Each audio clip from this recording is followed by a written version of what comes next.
बिस्मिल्लाहिर्रहमानिर्रहीम। अस्सलाम वालेकुम।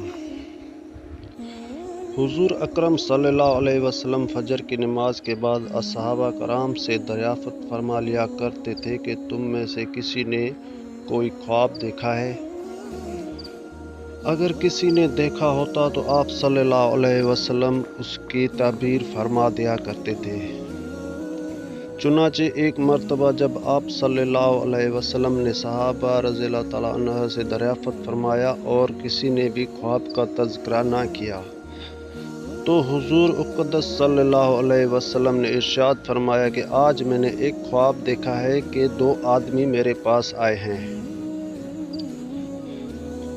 जो मेरा हाथ पकड़कर मुझको एक मुक़द्दस सरज़मीन की तरफ लेकर चले गए। क्या देखता हूँ कि एक शख्स वहाँ बैठा हुआ है और दूसरा हाथ में ज़ंबूर लिए हुए खड़े खड़े उस बैठे हुए शख्स के कले चीर रहा है, और जब एक कला गुद्दी तक चीर जाता है तो दूसरी कला के साथ भी यही मामला करता है, और इतनी देर में उसका पहला कला दुरुस्त हो जाता है,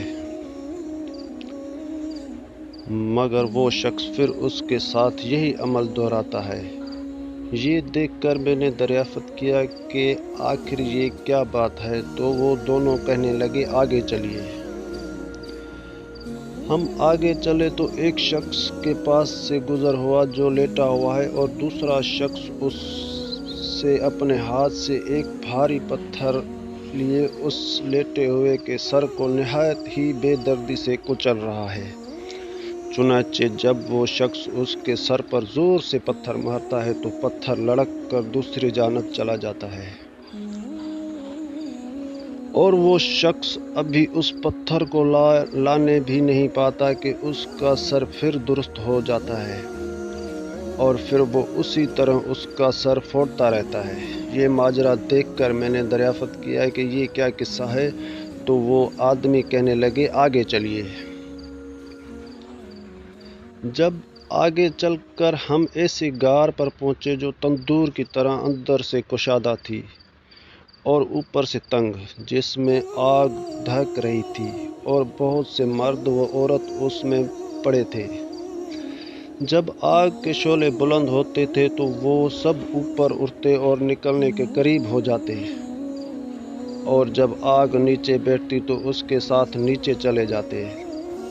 ये देखकर मैंने मालूम किया कि ये क्या मामला है, तो वो कहने लगे, आगे चलिए। आगे चलकर हमने देखा कि एक खून की नहर में एक शख्स खड़ा है और दूसरा शख्स नहर के किनारे पर खड़ा है, जिसके सामने बहुत से पत्थर पड़े हैं।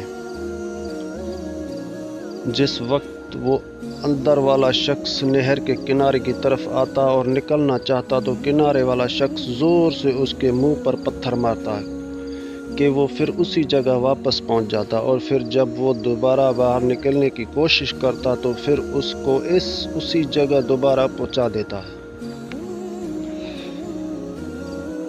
उस हाल को भी मैंने मालूम करना चाहा तो वो दोनों कहने लगे कि आगे चलिए। आगे चलकर हम एक ऐसे सरसब्ज़ व शादाब बाग पहुँचे जिसमें एक बहुत बड़े दरख्त के नीचे एक बूढ़ा आदमी और बहुत से बच्चे बैठे हैं। उस दरख्त के करीब एक और शख्स बैठा हुआ है जिसके सामने आग जल रही है, जिसको वो मज़ीद भड़का रहा है। फिर वो दोनों मुझे उस दरख्त पर चढ़ाने के लिए ले गए, जिसके दरमियान में एक खूबसूरत मकान था। वो दोनों मुझे उस मकान में ले गए। इतना उम्दा मकान मैंने कभी ज़िंदगी में नहीं देखा था, जिसमें बहुत से बूढ़े, जवान और बच्चे मौजूद थे। फिर बाहर लाकर उससे भी ऊपर ले गए, जहाँ पहले घर से भी ज़्यादा उम्दा मकान था, जिसमें सिर्फ बूढ़े और जवान थे। अब मैंने उन दोनों से कहा, तमाम रात मुझे लिए फिरते रहे हो, आखिर उन इसरार के हक़ाइक़ से भी तो आगाह करो। जब उन्होंने बताया कि जिस शख्स के गले चीरे जा रहे थे वो झूठा शख्स है, जिसकी झूठी बातें दुनिया में मशहूर हो जाती थी, क़यामत तक वो उसी सज़ा में मुब्तला रहेगा। اور جس کا سر پھوڑا جا رہا تھا وہ ایسا شخص ہے جس کو اللہ تعالیٰ نے علم قرآن عطا فرمایا مگر رات کو غافل ہو کر سوتا رہا تھا اور دن کو اس پر عمل نہ کرتا تھا۔ قیامت تک وہ اسی عذاب میں مبتلا رہے گا اور آگ کے غار میں زناکار پڑے ہیں اور خون کی نہر میں سود خور پڑے ہیں۔ پھر انہوں نے بتایا کہ ہاں وہ بڑے میاں جو سرسبز درخت کے نیچے بیٹھے تھے وہ حضرت ابراہیم علیہ السلام ہے، اور ان کے گرد لوگوں کے نابالغ اولاد، اور اسی درخت کے قریب جو آگ دھونکنے والا شخص جو آپ نے دیکھا تھا وہ مالک دوزخ دروگاہ دوزخ ہیں، اور درخت کے اوپر والا وہ پہلا گھر جس میں آپ داخل ہوئے تھے عام مسلمانوں کا گھر ہے، اور دوسرا شہیدوں کا ہے۔ پھر فرمانے لگے کہ ہم دونوں آدمیوں سے میں جبرائیل ہوں اور یہ میکائیل ہیں۔ اس کے بعد کہنے لگے ذرا سا اوپر سر اٹھائیں۔ میں نے سر اٹھا کر دیکھا تو میرے اوپر سفید بادل مجھے نظر آیا۔